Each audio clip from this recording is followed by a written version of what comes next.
바울의 사역의 현장은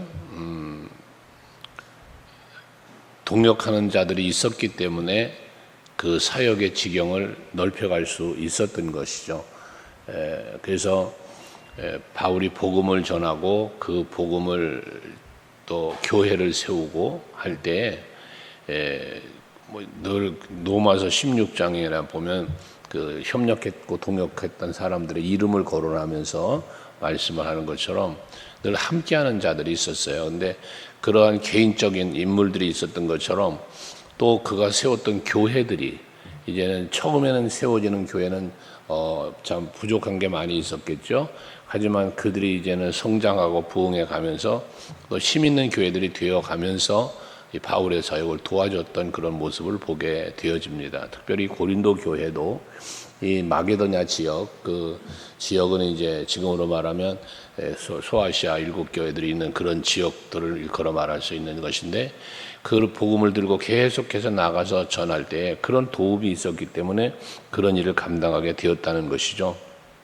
그래서 1절에 보면 마게도냐 교회들에게 주신 은혜를 우리가 너에게 알린다라고 해서 많은 환난이나 시련들이 있는 중에도 교회는 세워져 가고 있는데, 그 세워져 갈 수 있도록 도운 교회가 고린도 교회라는 거예요. 물질적으로 저들은 도왔는데 사실 이 풍성한 연보라고 하는 2절에 보면 풍성한 연보를 이렇게 이야기하고 있는데, 이 풍성한 연보 속에는 단순한 물질만 들어있는 게 아니라 예수께서 말씀하신 대로 마음이 있는 곳에 물질도 있다라고 하는 말씀을, 재물도 있다는 말씀처럼 이들의 풍성한 연보 속에는 저들의 마음이, 저들의 신앙, 믿음과 어떤 그 사랑이, 은혜가 있었기 때문에 그 풍성한 연보를 드릴 수 있었던 것 아니겠어요? 그러한 모습이 지금 마게도냐 전역을, 환난을 또 가난함을 극복시키는 이런 일을 했다는 것이죠. 뒤에 보면 사도행전에서 우리가 묵상하면서 보는 거지만, 예루살렘의 교회들이 어려움을 겪고 있을 때 극심한 가뭄으로 고난을 당할 때 오히려 반대로 이제 그 예루살렘 교회를 돕기 위해서 연보하는 이런 모습들도 또 볼 수 있었지 않았습니까? 이런 모습이죠. 그래서 그거는 뭐가 때문에 이루어지냐? 은혜로 이루어진다는 것입니다. 은혜로 이러한 풍성한 그 연보를 넘치도록 하게 했다라고 말씀하고 있는 것처럼 3절에도 보면 힘에 지나도록 또 자원했다라고도 말하고 있습니다. 이와 같이 힘에 지나도록이라는 거 뭐냐면 단순한 것이 아니라 그들의 연보에는 최선을 다하는 마음이 있었다는 거예요. 자원하는, 이들의 연보 속에는 자원하는 마음, 또 최선을 다하는 마음, 이런 모습이 있었다는 거죠. 마치 다윗이 하나님의 성전을 건축하기 위하여 준비했던 것들이 많잖아요. 그 많은 것을 준비해서 성전을 건축하려고 했지만 하나님께서 허락하지를 않으셔서 그 아들 솔로몬을 통하여 성전을 건축하게 하셨던 일이 있는데, 그때 다윗이 하나님의 성전을 건축하기 위해서 이렇게 준비했던 그 준비한 마음들, 거기에는 이제 뭐 성전을 건축하기 위한 재료들, 물질들 뭐 다 이렇게 있는 거잖아요. 근데 거기에 보면 그런 고백을 하잖아요. 다윗이 정성스러운 마음, 자원하는 마음, 즐거운 마음, 그런 마음으로 이것을 준비했다는 것이거든요. 여기 고린도 교인들도 바로 이 바울의 사역을 위하여, 또 이것은 바울이라는 사람을 위하여서가 아니라 그리스도의 몸된 교회를 세워가기 위하여, 복음의 전파를 위하여 행한 일들이니까 내가 받은 은혜를 나누고 싶고 그 은혜 안에서 이 모든 헌신이 이루어지도록 하는데, 거기 마음이 자원하는 마음, 힘이 지나도록, 그러니까 더 넘치는 그러한 힘에 넘치는 최선의 연보를 했다는 것이 이들의 모습인 것입니다. 그러면서 4절 5절에 보면 이 은혜와 성도 섬기는 일에 참여함에 대하여 우리에게 간절히 구하니라고 해요. 그러니까 고린도 교회는 바울이 사역을 통해서 이 교회들이 세워져 가는 일을 그 성도 섬기는 일이라고 표현을 했는데, 4절에 이렇게 이 은혜와 성도 섬기는 일을 하고 싶어서 간절히 바울에게 요청을 했다는 거예요. 그래서 그 바울에게 요청을 하니까 바울은 허락을 하면서 이제 사역을 감당한 거잖아요. 이 간절한 마음이에요. 사랑을 나누고 싶은 마음, 이 은혜를 나누고 싶은 마음, 섬기고 싶은 그 마음이 이들에게는 뜨거웠다는 거예요. 그래서 간절히 구했다는 것입니다. 나 이렇게 하고 싶습니다 라고 하는 것이죠. 우리가 주의 일을 해도, 교회에서 봉사를 하고 헌신을 해도, 또는 우리가 뭐 이웃을 돕고 뭐 해외 다른 나라들을 돕고 다른 교회들을 돕고 이런 일을 하는 것도 마찬가지 아니겠습니까? 그런 마음이에요. 그래서 여러분들 중에도 늘 보면 해야 할 일들이 있어요. 조용히 찾아와 이 일을 하고 싶습니다. 이렇게 하고 싶습니다. 찾아오는 분들이 있다고 그랬잖아요. 그 일을 하게 하는 거죠. 할 수 있는 그 마음이 어디서 와요? 은혜로 오는 거예요. 성령이 주는 마음인 거예요. 그러니까 성령께서 내 안에 은혜를 베푸시고 그런 마음을 주시니까 섬기고 싶고 헌신하고 싶고 그런 것이죠. 이 마음은 우리가 하나님 앞에 달라고 기도해야 되는 마음이에요. 그래야 할 수 있어요. 여러분 늘 말하지만 주의 일하고 헌신하는 건요, 재물이 많다고 하는 건 아니에요. 아무리 돈이 많고 부유해도요, 마음이 없으면 안 하는 거예요. 못 하는 거예요. 그게 마음이 와야 돼요. 그 마음은 누가 줘요? 성령이 주시는 거거든요. 그게 감화 감동이라는 말을 하는 거 아닙니까? 여러분, 하나님 앞에 서는 날을 준비하는 사람은 하나님 나라에 하나님 앞에 섰을 때 나를 살피는 거예요. 지금 내가 어떻게 무슨 일을 어떻게 해야 될까? 헌신도 봉사도 마찬가지예요. 그 마음으로 하는 거예요. 그때 하나님이 그것을 기쁘게 받으시는 거고, 그것이 여러분들에게 또 상급이요 면류관이 되는 것 아니겠습니까? 그 결과적으로는 천국은 여기 있다 저기 있다는 게 네 마음속에 있다라고 예수님 말씀하시는 것처럼, 여러분 우리들이 천국이라는 것은 이미 신앙생활하는 과정 속에서 누리는 거예요. 여기 지금 고린도 교인들이 이런 풍성한 연보를 드리며 심에 지나도록 자원하여 간절한 마음으로 그렇게 할 수 있는 것, 그게 이미 이들의 마음속에 천국이 이루어지고 있는 거예요. 예수 안에 누리는 평안을 이미 누리고 있는 거예요. 그 은혜를 나누고 싶은 거예요. 그러니까 사도 바울에게 우리가 이렇게 하고 싶으니 하게 해달라고, 섬기고 싶다라고 간구했다잖아요. 간절히 구했다잖아요. 그러면서 5절에 우리가 바라던 것뿐 아니라 그들이 먼저 자신을 주께 드리고 또 하나님의 뜻을 따라 우리에게 주었도다라고 말하고 있습니다. 바울이 필요하고 원하는 것보다 더 풍성하게 이렇게 섬기고 교회를 섬겼고 성도를 섬겼다는 말씀인 것이죠. 이것은 결과적으로 하나님의 은혜입니다. 예수께서 말씀하시는 것처럼 섬기는 자가 큰 자라고 그러잖아요. 섬길 수 있는 마음을 주시는 건 하나님이 나를 크게 쓰시고자 하는 거예요. 여러분들에게 말씀드렸죠. 우리가 하나님 앞에 기도할 때 하나님의 일을 감당함에 있어서 귀하고 크고 선하게 쓰임받기를 기도하시라고. 이건 내가 기도하면서 하나님이 주는 마음이 있어야 귀하고 크고 선하게 쓰임을 받는 거거든요.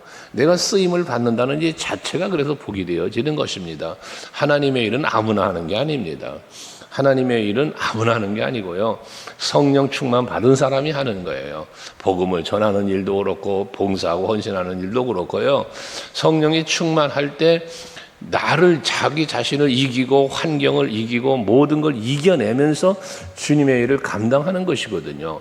그것이 우리들의 하나님이 기쁘게 받으시는 헌신이고 또 하나님이 기쁘게 받으시는 우리들의 신앙의 생활이 되어지는 것입니다. 근데 마귀는 우리의 마음속에 무슨 마음을 가져다 줍니까?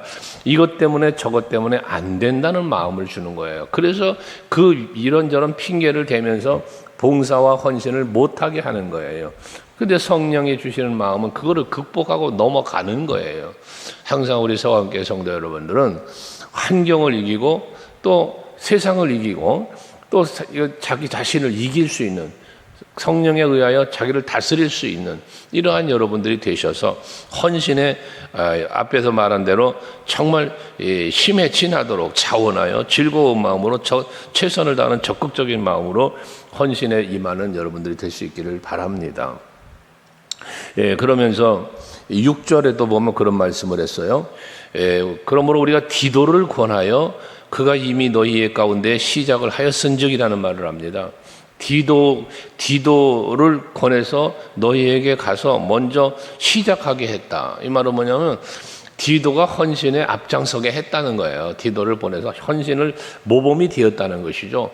모범이 되게 했다는 것이고, 그렇게 시작하였은즉 이 은혜를 그대로 성취하게 하라 하여노라 해서 이 모범이적으로 모범을 보이는 그것을 그들에게 보이면서 그들로 보면 디도의 그 모범을 따라서 같이 할 수 있게 했다는 것이거든요.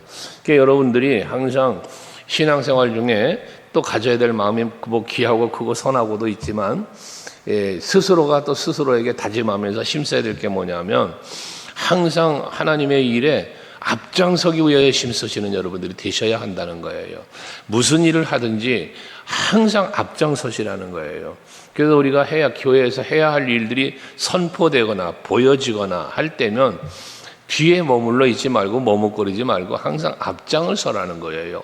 그 앞장서는 복이 얼마나 큰 복인지 여러분들이 사사기서를 통해서도 알고 이미 그 출애굽의 여정에서도 보는 바잖아요. 그 이 출애굽이라고 하는 여정을 앞장선 사람이 유다 지파라고 그랬잖아요. 그리고 가나안 땅을 드디어 이제 여호수아가 죽은 후에 계속해서 점령에 들어갈 때 누가 먼저 들어갈까요? 라고 물을 때 하나님이 유다가 먼저 올라가라. 유다를 앞장 세우시잖아요. 그 앞장서는 그 앞장섬 속에서 뭐가 나온 겁니까? 예수님이 나오신 거예요. 유다 지파에서. 그러니까 여러분 무슨 일이든지 항상 앞장서는 여러분 되시기 바라요. 머뭇거리지 말고 눈치 볼 거 없고요. 여러분 뒤로 빠지지 말고요. 항상 앞장서는 여러분이 되셔야 돼요. 이 앞장을 선다는 것은 결과적으로는 또 뭐가 되느냐? 모범이 되는 거예요. 이게 모범. 그게 많은 사람들에게 본이 되는 것이죠. 그래서 믿는 자의 본이 되어라 라는 말씀도 하는데 여러분들이 항상 신앙생활 하시고 주의 일을 하시면서 이 세 가지인데 항상 기억을 해야 돼요. 앞장서는 것과 모범이 되는 것, 그리고 항상 주의 일에는 참여하는 자가 되는 거예요. 동역자가 되라는 거예요. 이것이 여러분들이 가져야 할 신앙의 자세고 이게 여러분 영적인 리더자의 자리로 가는 겁니다. 항상 그런 마음을 갖고 힘쓰시기를 바랍니다. 그리고 7절에 보면 오직 너희는 믿음과 말과 지식과 모든 간절함과 우리를 사랑하는 이 모든 일에 풍성함 같이 은혜도 풍성하게 할지니라라고 말하고 있습니다. 여러분 뭐라고 말할까? 우리가 믿음도 뭐 지식도 말도 뭐 이런 표현을 했는데 그러니까 우리가 우리들 삶의 현장에 되어지는 일들 말과 행동과 모든 것도 있지만 아는 것도 그렇고 이게 다 우리가 살아가는 삶의 힘이 되잖아요. 그러한 힘을 다 동원해서 그것이 풍성하게 하나님 앞에 우리가 헌신을 할 수 있는 모든 힘들이란 말이야. 그것처럼 내가 하나님의 일을 하면 하나님이 나의 일을 해주신다는 말씀처럼 우리가 그러한 앞장서는 헌신자가 되어질 때 하나님의 은혜도 풍성해지는 거예요. 여러분 은혜가 풍성하기 때문에 헌신하죠. 헌신하기 때문에 임하는 은혜도 풍성해지는 거예요. 그래서 그 하나의 사이클링이라고 여러분에게 말씀을 드렸잖아요. 하나님이 우리에게 은혜를 주시고 은혜를 주심이 감사해서 감사합니다 했더니 또 다른 은혜를 주시고 또 그 은혜가 감사해서 또 다른 우리가 하나님 앞에 헌신을 하니 합당한 은혜와 복이 또 임하고 이게 하나님과 우리와의 관계 속에서 계속해서 주시고 받고 또 우리는 감사하고 헌신하고 또 주시고 또 감사하고 헌신하고 이게 이 하나님과 우리와의 사이에서 계속해서 이루어지는 사이클링이라는 거예요. 이것이 멈춰지고 끊어지는 건 아니야. 하나님 쪽에서 멈추고 끊어지질 않아요. 항상 우리 인간에게서 멈춰지고 인간에게서 끊어지죠. 그러므로 여러분 이것이 내가 하나님을 향한 마음, 내가 하나님을 향한 그리스도 몸된 교회를 향한 마음, 그리고 그거에 따른 헌신과 봉사, 수고, 내가 멈추지만 않으면 언제나 하나님은 계속적인 은혜와 복을 주신다는 걸 우리는 믿어야 된단 말입니다. 그래서 내가 하나님의 일을 할 때 하나님은 나의 일을 해주신다는 그런 원리가 여기서 나오는 것이죠. 항상 내가 헌신하고 수고한 것처럼 하나님은 풍성한 은혜로 채워주신다는 사실을 기억하시자는 거고요. 또 8절에도 보면 내가 명령으로 하는 말이 아니고 오직 다른 이들의 간절함을 가지고 너희 사랑의 진실함을 증명하고자 합니다. 진실함으로 또 할 것을 말하는 거예요. 진실함. 우리는 가식적인 것들이 많이 있을 수 있어요. 이 가식은 결과적으로 뭐냐면 가식은 사람 앞에 보이기 위한 게 가식이 돼요. 하나님 앞에 보이기 위한 가식은 없어요. 왜냐하면 하나님 앞에서 우리가 한다라고 할 때는 우리 신앙 안에서는 하나님 앞에라고 하는 이 그 코람데오의 신앙은 우리를 진실하게 만들어요. 임마누엘의 신앙을 말했잖아요. 임마누엘의 신앙은 그게 곧 하나님 앞에서 사는 신앙이거든요. 하나님이 나와 함께 하신다는 신앙. 시편 16편에서 다윗이 고백하는 것처럼 내가 항상 내 앞에 하나님을 모셨다잖아요. 그게 하나님 앞에 사는 거예요. 그러니까 뭐에 흔들리지 않는다. 담대함을 말했고, 그 다음에 하나님 앞에 죄를 범치 않는다 그랬잖아요. 임마누엘의 신앙은. 코람데오의 신앙이 그런 거란 말이에요. 요셉처럼. 그것처럼 우리가 하나님 앞에서 살아가면 진실해지는 거예요. 하나님 앞에 우리가 하나님을 거짓말한다고 하나님이 뭐 속습니까? 하나님은 속지 않습니다. 그러니 예수께서 오셔서도 그 바리새인과 서기관들, 그 율법주의자들을 향하여 외식하는 자다, 회칠한 무덤 같다, 이런 표현까지 하신 거잖아요. 저들은 나름대로 경건해 보였고 뭔가 외적으로 보기에는 믿음이 좋고 신앙 좋고 영성 있는 사람들처럼 사람들에게는 보였을지 모르나 예수께서 와서 보실 때는 가식하는 자들로 보였다는 거예요. 그러니까 여러분들이 우리가 하나님 앞에서 주님의 일을 감당하고 나아갈 때 최선을 다하고 자원하고 이런 마음도 중요한데, 한 가지 빠지지 말아야 될 마음이 뭐냐? 진실한 마음이어야 한다는 거예요. 여러분들이 그리스도의 몸된 교회를 사랑하고 섬기고 헌신하는 데 있어서 여러분의 마음이 진실함으로, 그 진실한 마음을 갖고 최선을 다하고 진실한 마음을 갖고 자원하는 마음이 되고 이 일에 연결이 다 되어져야 된다는 것이죠. 그러면서 9절에 우리 주 예수 그리스도의 은혜를 너희가 알거니와 부요하신 이로써 너희를 위하여 가난하게 되심은 그의 가난함으로 말미암아 너희를 부요하게 하려 하심이다 하잖아요. 예수께서 높은 보좌 버리고 그 영광의 보좌를 버리고 이 땅에 낮아지신 것, 무엇 때문입니까? 우리를 사랑하시기 때문이었던 것처럼 이제 우리도 바로 그러한 낮아짐의 삶을 살아야 된다는 거예요. 그것이 결국 예수님의 낮아지심이 우리를 높여주셨고 예수님의 죽으심이 우리를 살리셨고 이런 거잖아요. 예수님 오셔서 머리둘 것도 없으시다고 그렇게 가난하게 사신 거예요. 그 가난함이 우리의 부요함을 이루게 하신 거고요.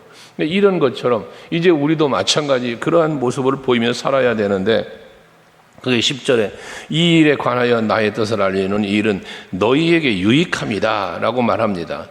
그래서 항상 우리는 하나님으로 예수 그리스도를 통하여 우리에게 주어진 은혜를 누리는 그 누림은 결과적으로 하나님께서 우리에게 유익하게 하시기 위한 것이고, 예수님의 해를 당하시면 우리에게 유익함을 준 거예요.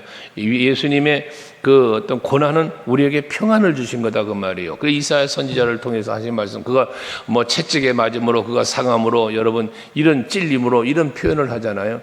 그건 예수님의 고난이요. 찔리는 것도 채찍에 맞음도 여러분 상함도 다 예수님의 고난이거든요. 근데 우리는 어떻게 됩니까? 그 은혜로 인하여 나음을 입었고 여러분 사함을 입었고 평안을 누리고 이런 은혜를 우리는 누리게 되는 거잖아요. 이게 우리의 유익함이라는 거예요. 그렇다면 이제는 우리 어떻게 됩니까? 이제는 우리도 내가 희생하고 내가 헌신하고 내가 고난 당함으로 교회의 유익함을 또 이웃들에게 유익함을 줄 수 있는 이러한 신앙생활이 이루어져야 되겠다는 이야기죠. 그게 바로 헌신입니다. 그러면서 11절 12절의 말씀에 보면 있는 대로 해라 라는 말씀을 합니다.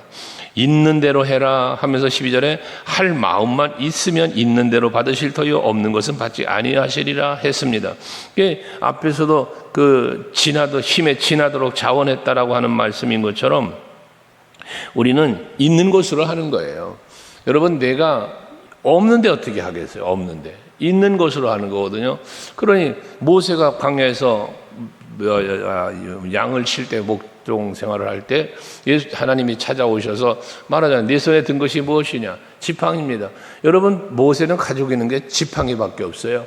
그런데 그가 들고 있는 지팡이 하나를 주님의 손에 붙잡혀서 가니 그 지팡이가 능력의 지팡이가 되고 하나님의 일을 감당하는 능력의 지팡이가 되잖아요. 이것처럼 여러분 선지생도의 아내가 빚더미에 앉아가지고 지금 어려움을 겪고 있을 때에 엘리사가 찾아와서 너에게 있는 게 뭐냐? 기름 2병밖에 없다는 거예요. 그 있는 것 갖고 하나님 역사하는 거예요. 오병의 기적도 소년의 도시락 하나를 가지고 놀라운 역사를 이루시는 분이 하나님이시거든요. 이것처럼 여러분 우리는 항상 하나님 앞에 내게 있는 것으로 최선을 다하며 주님의 일을 감당하고 헌신할 때에 하나님은 그것을 통하여 영광을 받으시며 더 큰 일을 감당할 수 있도록 능력도 주시고 은혜도 주시는 겁니다. 이게 바울 같은 경우에 앞에도 말했지만 뭐가 있습니까? 빈몸뚱아리 된 건데 모든 명예와 권세와 부귀와 영화 누리고 다 버려놓고 지금 가는 그 길인데 뭐가 있어요? 그런데도 하나님은 부족함이 없이 채워주시며 그 귀한 엄청난 일을 감당할 수 있게 해주신 분이 하나님이잖아요. 그래서 바울은 고백하는 거예요. 내가 부함에도 처해보았고 빈궁함에도 처해보아서 모든 것에 처해본 그런 자신을 이야기하면서 자기는 그러한 모든 것을 주신 것이 하나님의 은혜로 하니 나는 내게 능력 주시는 자 안에서 내가 모든 것을 할 수 있는 것이다 라고 말하는 거 아닙니까? 오늘날 우리들도 마찬가지, 여러분도 마찬가지, 하나님께 앞에서 헌신할 수 있는 모든 것들은 결과적으로 하나님이 주신 은혜로 감당하게 된다는 사실을 잊지 마시고, 그 받은 은혜를 기억하면서 그 은혜를 나누고자 하는 마음 갖고 할 때 내게 있는 것으로, 여기서 있는 것으로라는 말씀 속에 뭡니까? 내가 할 수 있는 최선으로라는 것입니다. 여러분이 할 수 있는 최선으로 라는 거예요. 그게 곧 하나님의 기쁨이 되는 거요. 또한 여러분들에게는 그게 복이 되고, 또 다른 이들에게는 보여질 때 그것이 여러분이 본이 되어지는 모습도 되어진다는 것입니다.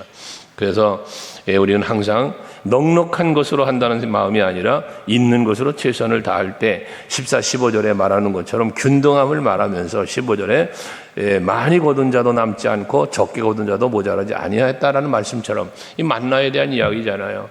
새벽마다 만나가 내렸는데 조금 거두어도 부족함이 없고 많이 거두어도 남는 것도 없고 다 그냥 그날의 일용할 양식을 주시는 하나님의 은혜를 말한 거잖아요. 그러니까 여러분들이 하루하루를 사시면서 오늘에 필요한 은혜를 구하시고 그날에 필요한 은혜를 힘입어서 오늘을 충실하게 살아가시는 여러분들이 되어지면 그런 하루가 쌓여 여러분들의 인생이 되는 거고, 그것이 하나님 앞에 서는 날에 여러분들이 칭찬받고 또한 하나님께 상급받는 그러한 삶의 모습이 되어질 수 있다는 것입니다. 오늘도 하나님이 여러분에게 베푸실 은혜를 사모하면서 구하시기도 하시고 그 베풀어 주시는 은혜를 힘입어 하루도 믿음의 승리자가 되는 하루가 되시기를 주의 이름으로 축복합니다. 기도하시겠습니다.